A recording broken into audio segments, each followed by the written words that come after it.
Welcome home. You must be tired. Come on in. Hi, mother-in-law. As I try to follow my husband inside, my mother-in-law blocks my way. Jennifer, could you go shopping for us? Wait, just me? Of course. You're the daughter-in-law. Here, I made a list. With that, she slams the front door shut. My name is Jennifer, a 25-year-old housewife. I've been married to David for 2 years. I actually had a long-term boyfriend before. He confessed his love to me at our middle school graduation, and we dated through high school and college for 5 years. I assumed we'd get married once we settled into our careers. But then, as my sophomore year of college was ending, he vanished. I'm sorry, we should break up. That was the only message he sent before disappearing from my life. I couldn't find out where he'd gone, even my local friends. I was devastated. If you want to break up, at least give me a reason. He vanished without a word after 5 years. I couldn't accept it. I couldn't move on for a long time. I wished he'd just dumped me harshly. I spiraled during the rest of my college years. I went to parties every week and became known for hugging every guy there. Thankfully, I never went further than that. It's a relief that he didn't do anything more. Probably because he had self-control. My longtime friends couldn't stand to see me like this. They started introducing me to decent guys. Maybe a new boyfriend would help me settle down. That's what they must have thought. All the guys were calm and quiet. But I wasn't interested. I was afraid of being abandoned again. Still, I showed up for my friends. Then, I met someone who made me think maybe this could work. That was David. David was older and had a clear vision of marriage from the start. I want to focus on my career and I want a wife who'll support me at home. His words struck a chord. I remembered imagining married life with my ex. Yes, I had dreamed of marriage. We started dating with marriage in mind. After graduating college, I worked for a year to gain experience before we got married. Even though it was just a year, I learned a lot and didn't want to quit. But it was a promise with David. I wanted to get married, so I quit my job and became a housemaker. Our married life has been smooth. David has been nothing but kind. I actually know how to do household chores since I lived alone before getting married. David would even take the lead in doing chores when I wasn't feeling well. He doesn't work for a big company, but he's dedicated to his job. We may not live a flashy life, but I was content with our marriage. One day, as we were approaching our second Christmas together, my mother-in-law called. Come home for Christmas this year. We have to visit relatives too. I felt tense at her tone. She always speaks sternly, and since my own mom is laid back, I always get nervous around mother-in-law. Yes, of course. We'll both come home. Last Christmas, we went on a trip since it was our first year of marriage, so we didn't visit the in-laws. I remembered how David had said he'd explain to his parents, but then left it to me when mother-in-law called. Could it be that he can't express his opinions to his parents? The invitation made me dread the upcoming Christmas. That's what I thought, but my husband's house is one I don't interact with on a daily basis. But I told myself it's just 2 days. I can endure it. Hey, David, mother-in-law called. What did Mom say? She said we should both come home for Christmas. We have to visit relatives too. Right, we didn't go last year. So we decided to spend Christmas with the in-laws. We prepared gifts. We should be good. On Christmas Day, we headed to the in-laws, about an hour and a half drive away. I was nervous about going back after so long. Just relax, it's Christmas, David said casually. As we got out of the car, someone called out to us. David! Rushing over and wrapping her arm around David was his cousin Emma. Oh, Emma! David shook off her arm, looking annoyed. Emma is a year older than David. The first time we met, she spoke to him while wrapping her arm around him, which surprised me. I thought she liked David and saw me as a rival, but the truth was the opposite. Emma had teased David since they were kids. Even as adults, she still teases him like this. That's why David isn't fond of Emma. But Emma is really friendly to me. Jennifer, long time no see. Let's have lots of drinks together this Christmas. See you tomorrow, I have things to do. Sure. See you tomorrow. Emma quickly went back into the house. Bad luck to run into Emma right away, David grumbled. The entrance to his parents' house is in the opposite direction from the relatives' entrance. Complaining, David started walking toward his family's house. Thanks to Emma, I'd forgotten my nervousness. Maybe she came out just to help me relax. Thinking that, I reset my mood and followed David into the in-laws' house. We're home! As my husband opens the front door, mother-in-law rushes over. Welcome back! You must be tired. Come on in. Hello, mother-in-law.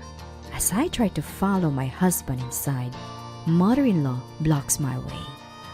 Jennifer, could you go shopping for us? Wait, just me? Of course. You're the daughter-in-law. Here's the list. With that, she slams the front door shut. The shopping list she handed me was ridiculously long. Olive oil, vinegar, baguettes, drinks, fruits. Clearly heavy stuff. Plus, it included expensive items like steak and lobster. I've only been to the in-laws a few times, and I have no idea about the area. That's a considerable amount, isn't it? How am I supposed to carry all this by myself? And what about the money? It's absurd to expect me to pay for all this. And my husband, who must have heard the conversation, doesn't come out. Hey, David, this is your cue. I stood dumbfounded outside, waiting for him to appear. After a while, I heard laughter from inside the house. Ah, I get it. I'm being ignored. I refuse to be treated like a housekeeper on Christmas. Fed up with mother-in-law's blatant harassment and my husband's indifference, I angrily drove back home. I bought food and drinks for a relaxing Christmas. After chugging a beer, I noticed an unfamiliar sound. It was coming from my husband's belongings. I got mad at my mother-in-law and went home with my husband's luggage in the car. I had brought his stuff home, including his phone. It kept ringing, so I got curious. I'd never looked at his phone before, but now I checked the caller ID. It was a woman's name. As I froze, the call ended and a message came in. Contains a series of short sentences. Therefore, messages can be read just by looking at the mobile phone screen. David, when are you coming back from the in-laws? I'm jealous here with your wife. I'm holding off on seeing you for Christmas, but come see me as soon as you get back. What's this? Apparently my husband was cheating. In that moment, my feelings for him cooled. I thought mother-in-law's harassment was a minor issue since we rarely met. But if my husband was cheating, that's a different story. There's no point in enduring a marriage like this. I immediately tried to unlock his phone. The password was unbelievably my birthday. Using my birthday to lock a phone he uses to text his mistress? Seriously? I collected evidence of his affair. No need for a private investigator. His phone had enough proof. The exchange of messages and photo folders were more than enough evidence. Now, what should I do? I sent a message to his mistress from his phone. My wife went back to her parents' house after a fight so we can spend Christmas together. Come over. She replied immediately. I sent her my address and waited. She said she'd be there in about an hour. Then 30 minutes later, the doorbell rang. That's quick. I opened the door to find my husband, father-in-law and mother-in-law standing there. "Oh, you're back." Mother-in-law and my husband look downcast. "What happened to you two?" Let us in for now. My husband, father-in-law and mother-in-law came into the room when I heard that voice. The voice wasn't father-in-law's. Who could it be? I look at the entrance and see Emma standing there, and next to Emma is grandmother-in-law, mother-in-law's own mother-in-law. I'm stunned by grandmother-in-law's appearance. Why are you? Come on, David, and Ansu too. Jennifer, sorry for ignoring you earlier. Jennifer, sorry for making you feel harassed. Upon closer inspection, both of them look quite pale because grandmother-in-law is staring at him. They've been scolded by grandmother-in-law, who hates wrongdoing and bullying. She's intimidating because she's blunt, but you can tell she's loving when you talk to her. I've always liked grandmother-in-law for that reason. Apparently, Emma had confronted my husband because our car hadn't returned to the parking lot. My husband had been lounging at home, not even realizing I was gone until Emma asked. Furious, Emma questioned him and he blamed mother-in-law. That's how the shopping incident came to light. Grandmother-in-law had heard about it and had been scolding them. Father-in-law, who had been out cleaning the neighborhood, was also shocked when he heard the story later. I had turned off my phone, so they couldn't reach me. They had rushed home to find me. As we were talking, the doorbell rang. The person ringing was, of course, her. Emma, could you get the door? From the entrance, I heard a, "What? Come in, you?" "Stop, no." I hear voices arguing. My husband looks pale, realizing who has arrived. Now the climax begins. I had a hard time holding back my laughter.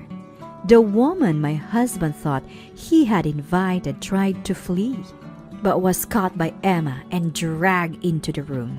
Everyone was stunned when they saw her.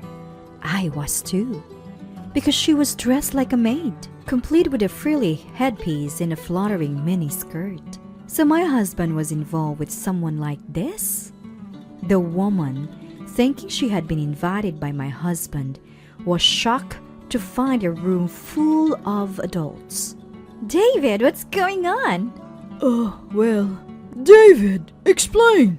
Well, this girl is, Your mistress, right? What? How do you know? Yeah, because I saw your phone. I've gathered plenty of evidence from your phone, from photos to messages. I've seen it all. Hearing this, the mistress turned beet red and let out a strange cry. No, David, mother-in-law, help me. Wait, mother-in-law? Shockingly, the mistress wasn't just calling my husband's help, but also for mother-in-laws. What's going on here? What followed was utter chaos. My husband was grilled by Emma and me about the affair. Mother-in-law was being sternly questioned by father-in-law and grandmother-in-law about her mistreatment of me. All three were angrily told that it was unacceptable for mother-in-law to have condoned the affair. The shocking part was how my husband met the maid. Apparently, mother-in-law was the catalyst for their meeting. For some reason, mother-in-law had taken an interest in maid cafes. Feeling awkward going alone, she had my husband accompany her. They both liked the place and started going regularly, which led to the affair. Mother-in-law even had a soft spot for the mistress and seemed to have turned a blind eye. I can't fathom why she wouldn't stop her son's affair. So we decided to divorce by Christmas. It seems father-in-law and mother-in-law also decided to divorce while they were at our place. Witnessing two divorces, the mistress was trembling. Emma was keeping an eye on her, speaking in a stern voice, so she seemed quite scared. She might be traumatized by the idea of marriage now. Well, that's not my problem. I got a settlement from my husband, the mistress, and mother-in-law, and went back to being a free, single woman. I found a job and life was good. Actually, something interesting happened to me after the divorce. Emma and I had become drinking buddies. Today, we're going bar hopping again. As I head to our meeting place, I see someone standing next to Emma. Is that Emma's boyfriend? As I approach, the man turns around, and I'm almost breathless. It's my ex-boyfriend, who had disappeared. He's also surprised to see me. Emma, sorry, I have to go. What? Jennifer, why? I start running, and my ex chases after me. Jennifer, wait, let's talk. Finally, I get to hear the truth about back then. Apparently, his family had been going through a series of misfortunes.